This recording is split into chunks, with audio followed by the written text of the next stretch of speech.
plan for the next 6 months is to invite members of our congregation to take part in a series of interviews outlining their journey of faith here in Jennymount and their hope for the future.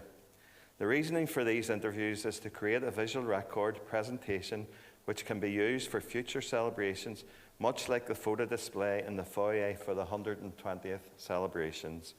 If anyone would like to take part in these interviews, please let Alan, myself, or any of the leaders know, and you can join myself.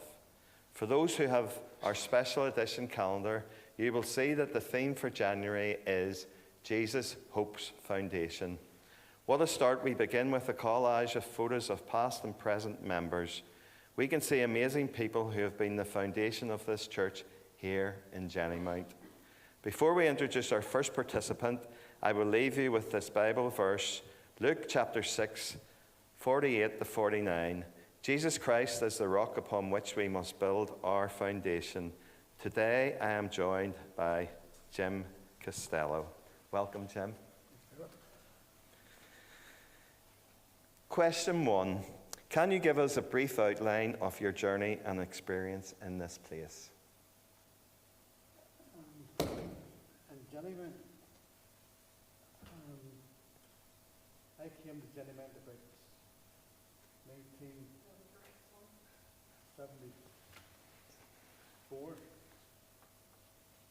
1974, 75. That's it.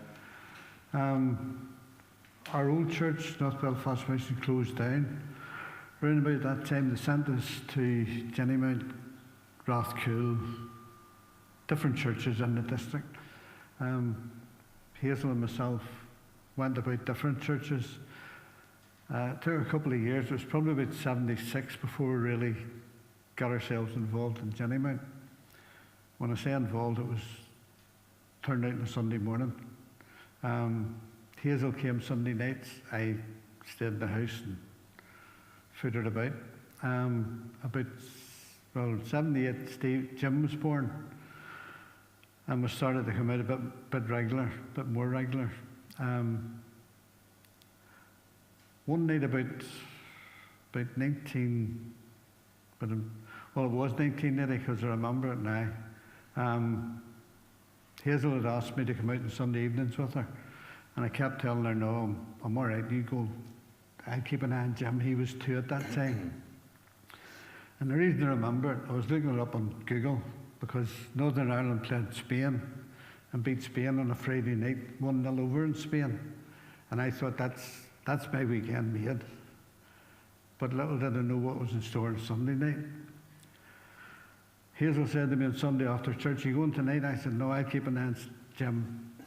So Sunday night came, and about 6:30, we were only living in 40 Deacon Street at the time, and about 6:30 I said to her, I'll go and get changed. Then you'd suit, shirt, tie. That's not like us today. I went up, suit, shirt and tie on. Her mother came up and was looking after Stephen, or Jim. We came down to Jennymount and Barbara Breen was on the door and said, nice to see you, and go on, and you'll like a speaker tonight. It's a local preacher. And I'd heard about local preachers, and I thought, oh no. I wanted to hear a minister, but it was a local preacher. It was Eric Friel, member of the church.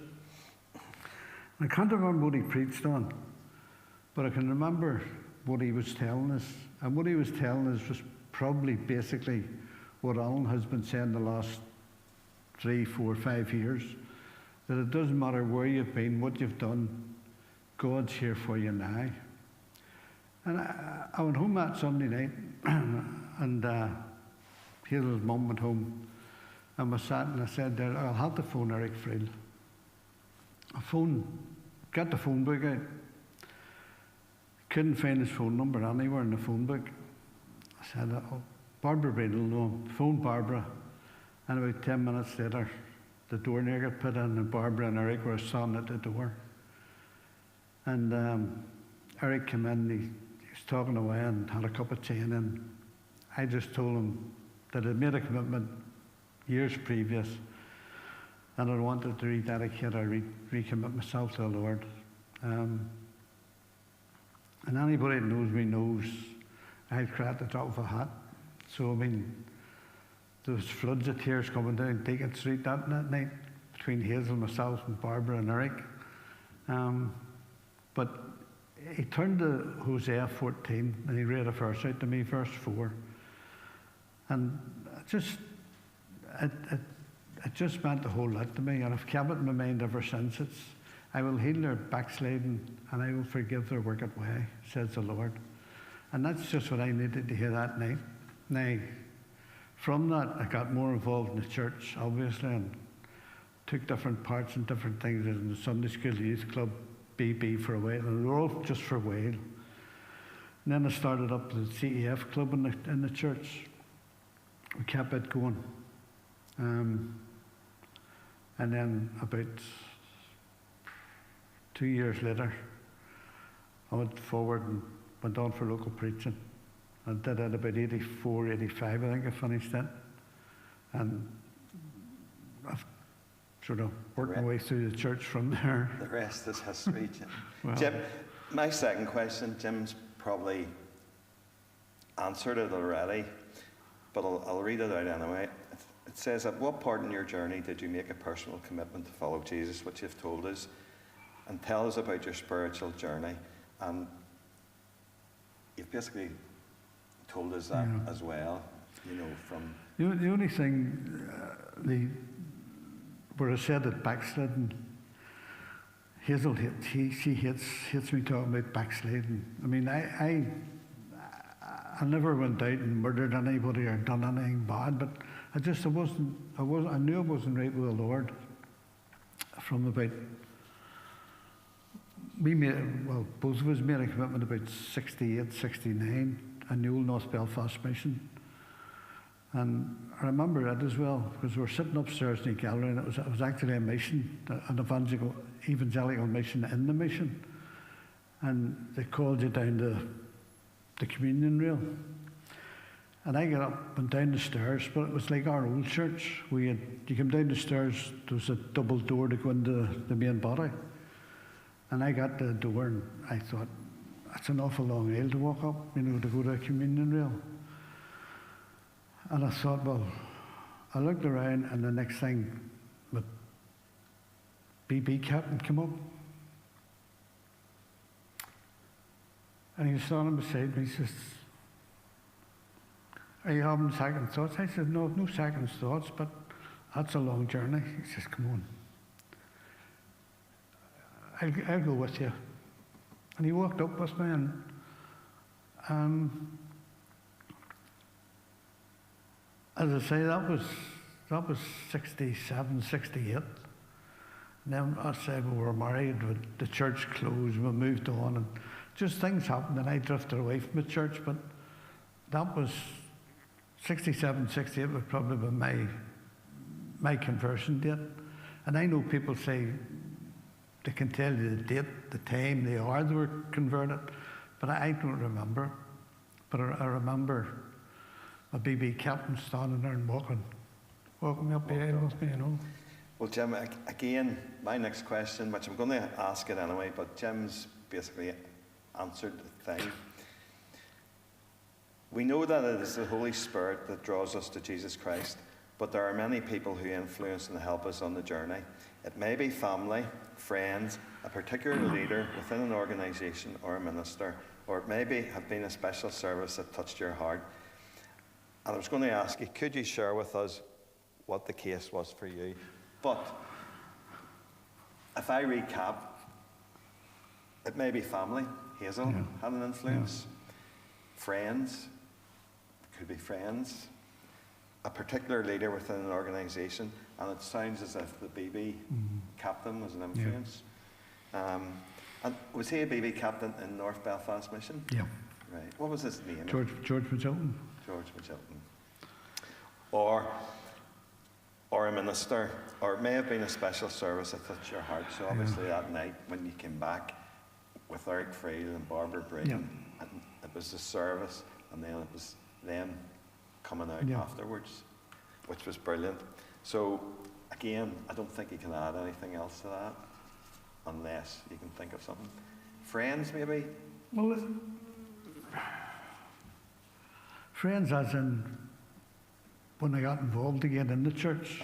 I mean, as I say, my BB captain in the mission and my old Sunday school teacher, Roy Melville. But I mean, when you come to Jennymount, we took a while to settle into Jennymount as a family. And that was probably our own fault more so than the Jennymount folk. But when you think of,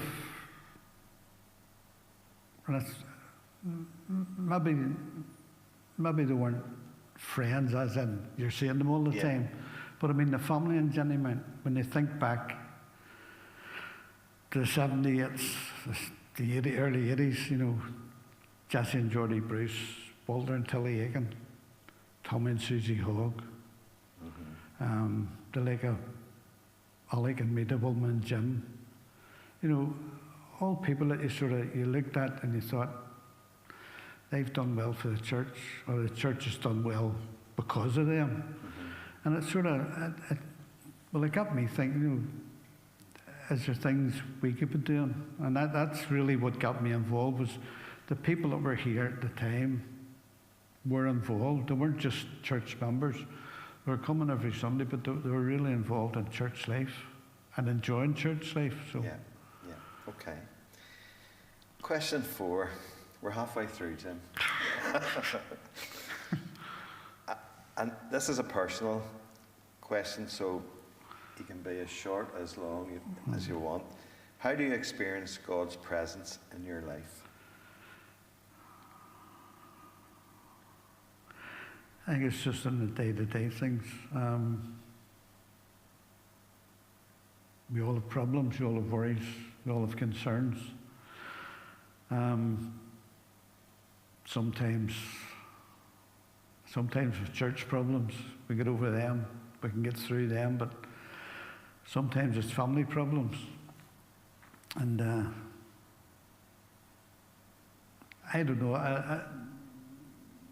if you didn't have God in your life, I mean, I know it's an old cliche, if you didn't have God, you don't know what you would do, but I mean, if God wasn't in my life, the last 3-4 years, I don't know what I'd have done, where I'd have been. Different problems, different worries. The thing is, Jim, becoming a Christian doesn't make you immune from things. You know, you still have to go through the problems of a life, but I think that's a perfect answer. Yeah.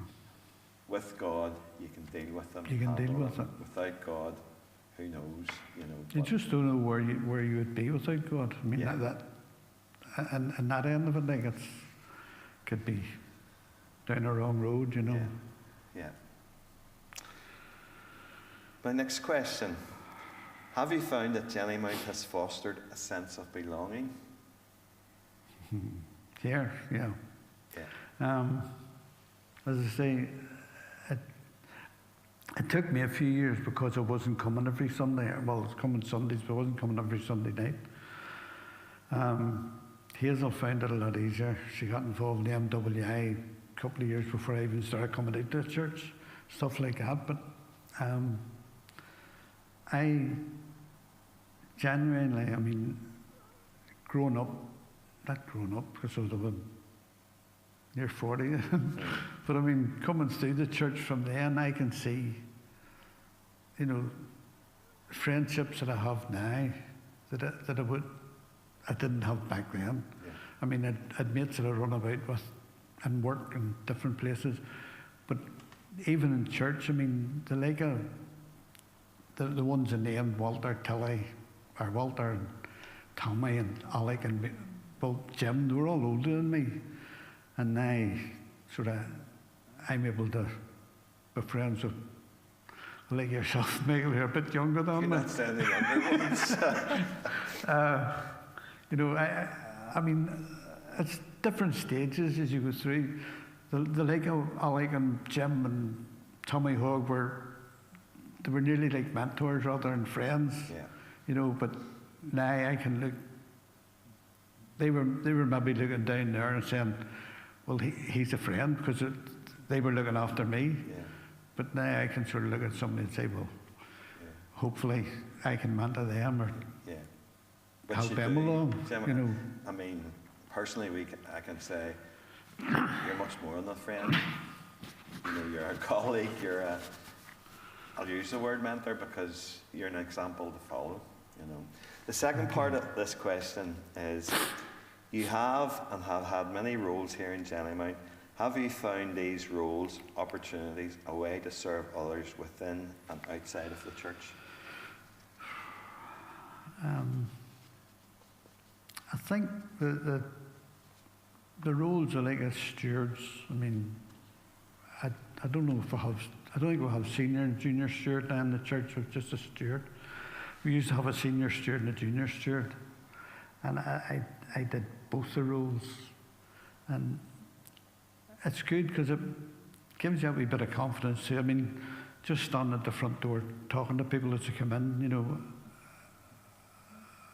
I always remember Hazel saying, I've said it from the pulpit as well, that when I went to go for local preaching, Hazel said to me, you'll never do it because you can't talk. You know, you can't stand up in front of people and talk to people. I couldn't talk to a couple of girls because it just went beetroot red. And I mean, all the jobs in the church, I think, gives you confidence. I mean, the steward's jobs were good jobs. The treasurer, good job. Don't know. But the treasurer's a good job to have in the church too. But I think the best of all the positions I've had has been local preacher, where you can stand here on a Sunday and lead people in worship. And church life, I don't think there's anything to beat it. Yeah. And the local preacher gives you the opportunity to go to other churches and speak to other strangers or whatever. So you can say role there you can say what you want then, because you don't know who you're going to offend. The only thing I don't think I've ever had it here. I mean, you're worried sometimes if you're preaching something.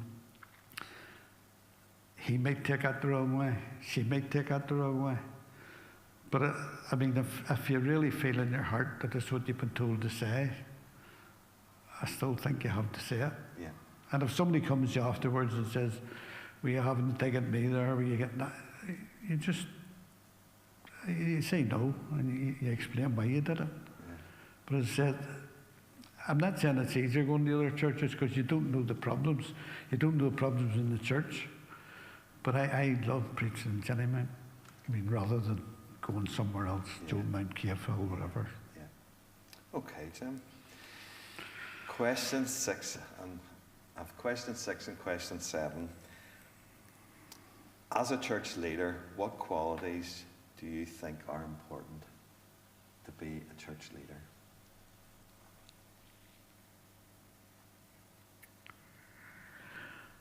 I think being honest and being yourself.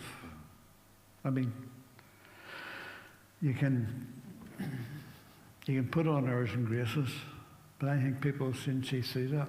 You know, people will see your mask slipping every now and again, and maybe it's not a bad thing. And people see you on a bad day or see you having a rough time. Yeah. But I think if you're being honest with people, it's the main thing that people are looking for in leadership. Okay, that's great, Jim. And finally, this interrogation's nearly over, Jim.